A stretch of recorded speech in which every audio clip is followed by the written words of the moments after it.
parce que miin nañu defet. waaw xam nga ñoom ak defet ay xarit lañ. nuru na woon nag. parce que gis nga aji. am réew. c'est du sérieux. c'est du sérieux du say feeling yow. say sentiment. wala sa esprit revanchard. wala say ambition yow personnel. mooy yore am réew.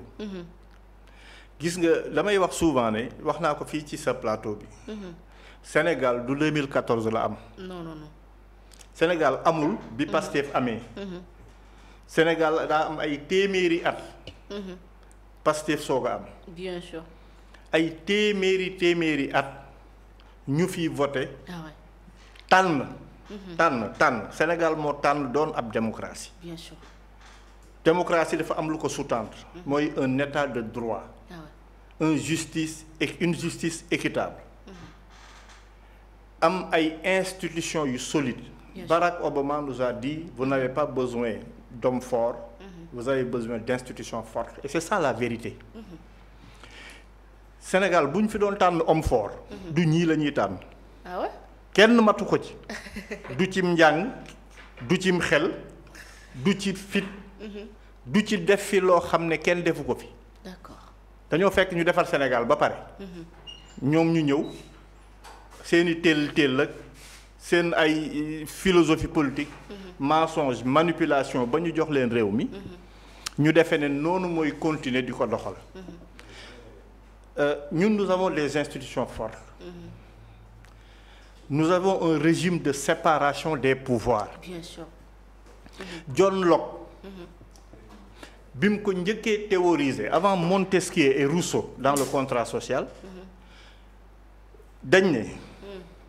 nit boo ko joxee pouvoir. dafa mel ni Rousseau ñii fi ne tey ñu moo taxoon ñuy wax dañ ne nit boo ko joxee pouvoir. une personne qui a du pouvoir a tendance à en abuser. maanaam nit boo ko joxee pouvoir. da ciy abuser. léegi pour que moom mu bañ a abuser wu ci pouvoir bi. da ngay jël pouvoir boobu xar ko ñett. jox kii benn jox kii benn jox kii benn. bien sûr. ñett yi buñ taxawee. moom la ñuy wax l'équilibre des pouvoirs. pour que le pouvoir arrête. le pouvoir justement. pour que le pouvoir puisse arrêter le pouvoir. et nous avons 3 pouvoirs. exécutif législatif et judiciaire. bien sûr. exécutif yéen ay voté loi yi yam leen ci. yéen ay voté loi yi. yam leen ci. exécutif vous appliquez la loi et vous faites appliquer les lois. léegi le judiciaire nekkal ci seen diggante di àtte. loolu leer na. malheureusement mes amis mes cousins là ne l'ont pas compris. parce que amuñu xam-xam. xamuñu lan mooy une culture démocratique. xamuñu lan la état de droit laaj. xamuñu lan la démocratie laaj. ñuy telli à l'espace de 2 mois. ou 3 mois. le régime échoué ñaari échec devant des juridictions nationales devant des juridictions supérieures. vraiment. ça pousse à penser ou même à démissionner. parce que ñetti revers sax la. parce que le président de Pastef a introduit un rabat d'arrêt qui a échoué. bien sûr. ils ont essayé d'interpréter une loi xamuñu luy interpréter xamuñu luy modifier xamuñu li xew. xamuñu li xew bien sûr. échoué. fii ñu ñëw dugal ci règlement intérieur assemblée. ay règles de droit yoo xam ne. c'est à flagrante contradiction avec ce que nous avons connu jusqu'ici. ci suñu constitution. bien sûr. convoqué nit koo xam dañ koy convoqué ñoom ñu may leen ñoom.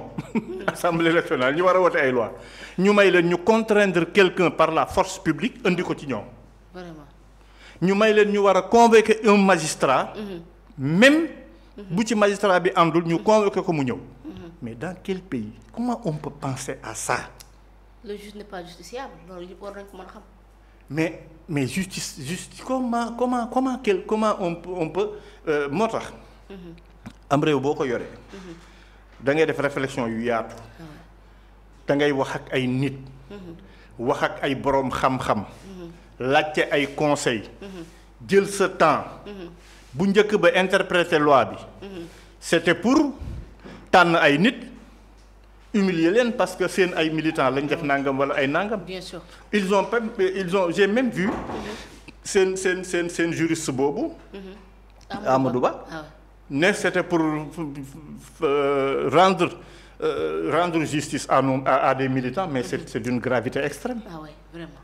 Il aurait dû dire rendre justice à des Sénégalais. Ah ouais, vraiment. Beneen bi ñu def ko également pour fayantoo. Mais le Conseil constitutionnel a tranché dans le vif en disant que article bi alinéa bi ak article bi sont en contradiction avec la Constitution. Bien sûr. jëlaat leen seen ay bagages ngeen dem. Alors. Et tant que ñi ngi doxale nii ñuy doxale revers sur revers la ñuy am. Ah oui, bien sûr. Parce que il n'était pas préparé à venir au pouvoir. Bien sûr. ñu ñëw pouvoir defe ne lañ nekkoon opposition wala seen ay bëgg-bëgg seen ay esprit de vengeance seen ay ambition personnelle mooy tax lu ne nga bëgg koo def ci am réew dañuy nax seen bopp. Nous avons choisi la démocratie. Nous sommes dans un état de droit. te noonu lañ koy doxale. Bien sûr. Alors président ci loolu gis nañ fi sànq Amadou Ba di taqal Tafsir Thioye ak nga xamante ni mooy Sall ni ñoom ay consignataires nañ ci loolu mais bala ñu ciy ñëw ak lu mu gën a yaatu ak posture bi nga xamante ni ci conseil constitutionnel am na ko dañuy taxaw ci député yi ba noppi parce que déjà mënuñoo am des députés de Pastef ñu ne ñoom ils sont des élus du peuple ay boroomi xam-xam Sénégal tànn leen fal leen war leen faa toogal ñoom ñu am audace di voter ay lois yoo nga xamante ni si c'est va à l'encontre de la constitution si tamit jotul ñu xoolaat li nga xam ni moo nekk taxawaayu député yi dem ca pencum ndaw réew parce que député boo xamante ni si tey bu ñu la joxee projet de loi mënoo koo lire mënoo dugg projet de loi xamoo luy justice xamoo ci droit dara waratoo dugg biir assemblée normalement loolu dañ ko war a taxawal. oui xam nga maa ngi naan la xamuñu li xew. Malheureusement. Ça s'est passé comme ça loolu nag commencé wul quand même ci ñoom. Depuis que nous avons une assemblée nationale que nous votons. ak suñu ay députés ça se passe comme ça. am na député yu ñu daan xëy na boobu juddóogoo wala gone nga. am na député yu je me rappelle les députés du parti socialiste. qui venaient tranquille dormaient. waaw bu ñu nee voté ñu jóg tàllal seen loxo loolu lañ ci am c'était terminé. Des députés du PDS l'ont fait. Député Macky Sall yii yàggul. am na ci ñoo xam ne wala am nañ ay ñoom sax ñoo doon wax seen bopp ñun lu fi Macky indi ñu voté ko. C'est pas le rôle d'un député malheureusement. Yooyu moo tax ñu suñu assemblée war nañ ko repenser c'est vrai. Mais bon que voulez-vous nous sommes dans un pays où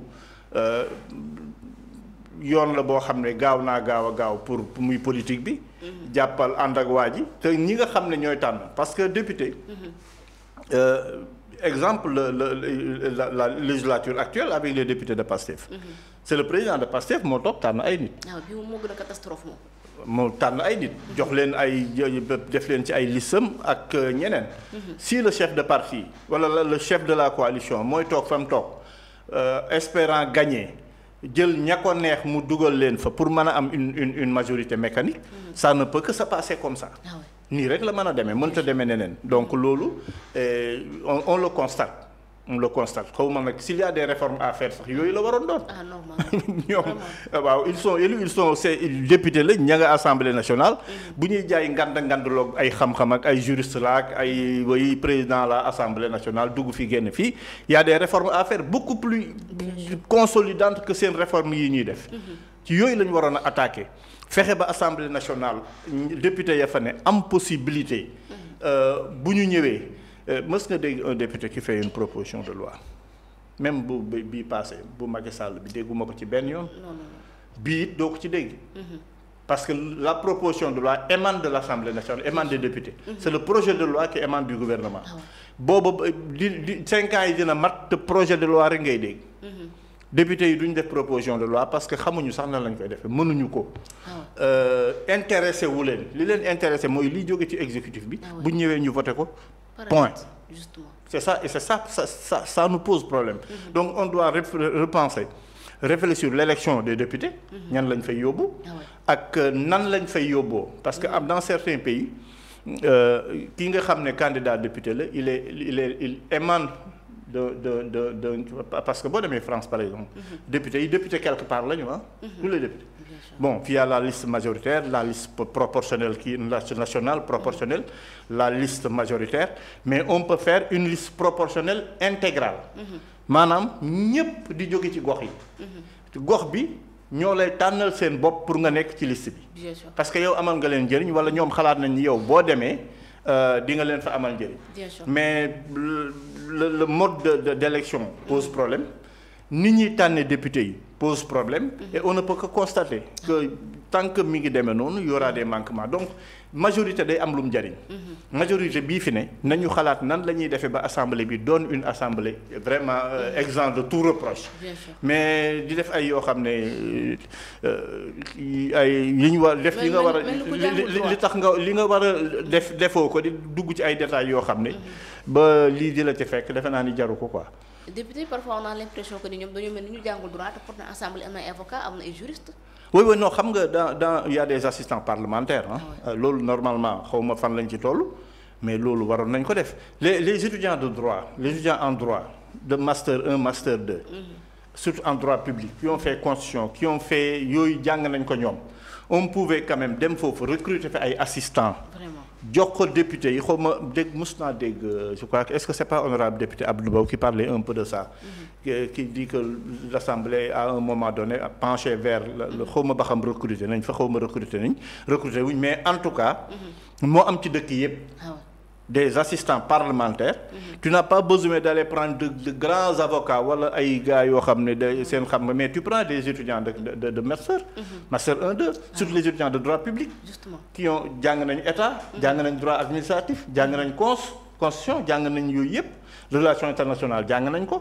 yooyu boo leen fa recruter nga yóbbu leen assemblée nationale ils pourront aider. les députés. Bien sûr. di leen wax lan mooy seen rôle. lan la ñu war a taxawee. bi dimbale leen même ci lecture proposition de loi wala projet bi parce que bu ñu la ko joxee da nga koy lire il faut nga comprendre lan lañ ciy wax.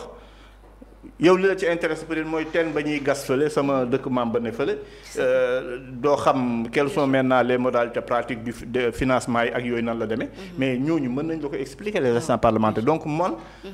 je leur ai proposé ñu xalaataat ci yu demee noonu. vraiment am ay assistants parlementaires yu doy. Bien sûr. Quand vous prenez 165 députés. nga ne da nga leen di jëndal kenn ku ci ne benn oto buy jar au moins 50 millions. mais loolu ñaata assistant parlementaire la mën a fay. beaucoup. ñaata assistant parlementaire la mën a fay. tu auras réglé le problème de tous ces gosses là les étudiants qui sont là en master 1 master 2 de droit. di traîner wala ñu dem jàng ba pare toog seen kër il faut nga recruter leen mettre dans leen de bonnes conditions. dugal leen assemblée comme assistant parlementaire ñu def liggéey ba ñu war a def. en tout cas dëkku tubaab yu bari loolu ñu ngi ci te même aux États-Unis aux États-Unis bëri na fa. France Allemagne am na fépp. Angleterre am na fépp. donc loolu waroon nañ koo mën a def. mais xam nga ñun ñoo ngi ci ay détails ay fayanto ay bëgg ambition benn nit nga bëgg non mais c'est fou ça. doy na waar alors président ci loolu depuis démb maa ngi dégg ñu naan conseil constitutionnel bu Macky Sall moo fi nekk ak li fi nekkoon moo fi nekkaat parce que juste ñoom li ñu bëgg ba tey ci justice mënaguñ comme exactement il paraît que Pastef dafa am benn dafa am problème ak justice bien sûr parce que à chaque fois dañuy am. la ma lay wax benn affaire xam nga li ma lay wax naan la xamuñu li xew. xam nga bis bu ne ma bu saa yi ma invité ma wax loolu xamuñu li xew. Macky Sall nan la amee justice. vraiment justice bi ñoo taxaw noo fi du ne ko doo fi doone candidat. mu dàq élection yi ñu ne ko doo ko fi dàqee bés sàngam lañ koy def. dégg naa même l'autre jour quelqu'un que tu as cité tout de suite là Bougar Diouf. qui disait que présidence. nitu Macky Sall yi ñoo fa nekk ba léegi. xamul li xew. et il cite le secrétaire général de la présidence. quelques fonctionnaires qui sont là-bas. waa affaires étrangères qui sont là-bas j'ai dit que waa ji xamul li xew. c'est pas des du ay nitu Macky Sall. c'est ay nitu président de la République la. le secrétaire général de la présidence. est un fonctionnaire affecté à la présidence. du nitu Macky Sall xamul Macky Sall dégg xamu ko fenn. ñi nga xam ne ñoo yore yenn postes yi à la présidence de la République Macky yóbbuwu leen fa. ñi jógee affaires étrangères ñu affecté leen fa. dans le protocole wala feneen ak feneen c'est pas le protocole de Macky Sall. C'est le protocole du président de la République. La sécurité n'est pas la sécurité de diw, c'est la sécurité de la présidence de la République. Bien sûr. yow boo fa demee fa nga leen di fekk ñoom fa la ñuy liggéeyee. tu les gênes même pas. Am na benn période on avait une audience avec le président Macky. ñu bi ñu njëkkee wax dañu c'est au palais. Ensuite ñu ne noonu du palais ni feneen lañ koy defee. wax ñu dem leen feneen. bi ñu ñëwee le président dit quand il est arrivé il dit que oui on l'a taxawal fii parce que souvent nous sommes un jour ouvrable. Et les audiences là ça gêne les fonctionnaires qui travaillent à la présidence. Ça peut gêner les gens qui travaillent à la présidence et qui n'ont rien à voir avec la politique. Ah ouais, vraiment. ñooñu du ñu ay nitu Macky Sall. Macky yóbbuwu leen fa. dañ leen fa affecté le protocole c'est les affaires des fonctionnaires de grande qualité. qui appartiennent au ministère des Affaires étrangères affectés au palais. Les services tous ceux qui sont là-bas sont des fonctionnaires. Le secrétaire général de la présidence de la République n'est pas un militant de l'APR. Non. Le protocole les gens qui sont au protocole ne sont pas des militants de l'APR. C'est des gens qui travaillent à la présidence. Comme fonctionnaires d'État. ku ñëw fa nga leen di fekk. ku ñëw fa nga leen di fekk ku ñëw fa nga leen di fekk fa nga leen di bàyyi. parce que mënoo fee def lu ëpp ñaari mandat 10 ans nga fi def 10 ans maximum dem sa yoon. ñoom ils sont là-bas ils y travaillent. Donc dire que tous ceux qui étaient là au temps de Macky Sall sont toujours là-bas. c'est ne rien comprendre de ce qui se passe. ñooñu kenn mënu leen faa jëlee ñoom ñoo fa mën a jëlee sax président yi parce que ñoom ñoo téye état bi ñoom ñoo fay liggéey. ñoo xam lu fa xew yëpp. waaw ñoo xam du affaire xam li fa xew. mais affaire fa ngay liggéey. palais c'est des bureaux c'est des fonctionnaires c'est des directions c'est des nangam. ñooñu mënoo ne ñoo fa nekkoon depuis Macky bi kii ñëwee day jël ñëpp sànni fële indi waa Pastef. Ça ne se passe pas comme ça. On ne peut pas du jour au lendemain. xam nga le temps man damay wax ni bi libéraux yi ñëwee au pouvoir. avec Wade en 2000. la ñu jaxase carte gi. la ñu déconstruire l'État. Parce que dafa amoon ay normes. C'est-à-dire pour être directeur de cabinet. Je donne un exemple. Pour être directeur de cabinet il faut être fonctionnaire de hiérarchie A. Wade a pris des gens du secteur privé def leen directeur de cabinet Wade a eu des avocats comme directeur de cabinet. non Wade moom. xam nga affaire la.